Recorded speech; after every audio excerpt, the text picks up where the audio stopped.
War is full of bizarre moments, but few are as absurd as what happened in 1809 during the Peninsular War. Imagine this. French cavalry, yes, cavalry, capturing Spanish warships on land.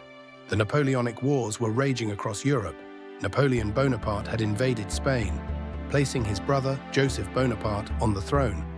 But the Spanish people did not accept this foreign rule. What followed was one of the bloodiest resistance wars in history. It was a chaotic battlefield. British forces under the Duke of Wellington, Spanish guerrillas, and the remains of the Spanish army fought desperately against Napoleon's forces. Spain's navy, though weakened, still played a critical role. Controlling the seas meant controlling supply routes, and the Spanish ships stationed along the Mediterranean coast were vital to the war effort. But then something completely unexpected happened. A powerful storm ravaged the southern coast of Spain. Several Spanish warships, unable to hold their position, were forced ashore near Malaga. These were not tiny fishing boats, they were fully armed warships, stranded on the beach like beached whales. Enter the French dragoons. Under the command of General Jean-François Laval, these elite cavalrymen were patrolling the area when they stumbled upon an unbelievable sight. Spanish warships, helplessly stuck on the sand, their crews scrambling to refloat them. Looks like we found a navy, gentlemen. Charge! What followed was one of the most brutal and surreal charges in military history. The Spanish sailors, still aboard, opened fire with muskets and pistols. Bullets whizzed through the salty air, striking sand and flesh alike. Horses reared, some collapsing as their riders were shot down, but the dragoons pressed forward, relentless. But here's the problem. These weren't fortress walls. The ships were stationary targets, and the cavalry had the advantage of speed. Within moments, the French dragoons reached the stranded vessels. Then, like medieval knights storming a castle, they surged forward, grappling, climbing, and hacking their way onto the decks. The battle turned into a chaotic, bloody melee. Sabers clashed with cutlasses, bayonets pierced through flesh, and men screamed as they were thrown overboard, onto land. The Spanish sailors fought bravely, but they were outnumbered and lacked the space to maneuver.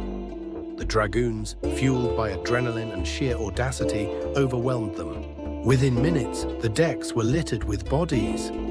Blood ran down the wooden planks, soaking into the sand below. The remaining Spanish sailors, realizing resistance was futile, threw down their weapons and surrendered. Yes, the cavalry had just captured ships on land.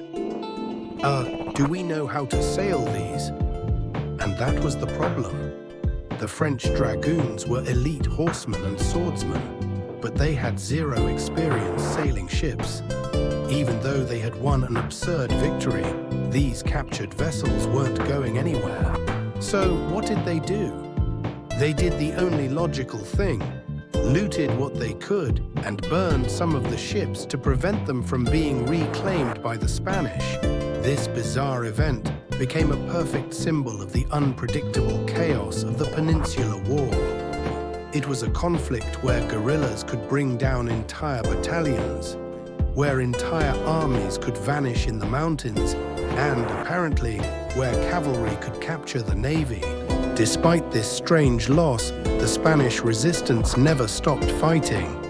The war dragged on for years, with Spain becoming Napoleon's bleeding ulcer. Eventually, with help from the British and relentless guerrilla warfare, France was forced to withdraw. War has its legends, and this is one of its strangest. And that's the story of one of the greatest cavalry charge. History is full of incredible moments, and we've only scratched the surface. If you enjoyed this, make sure to hit that like button and subscribe for more deep dives into the past. Don't forget to turn on notifications so you never miss an episode. Thanks for watching, and I'll see you in the next one.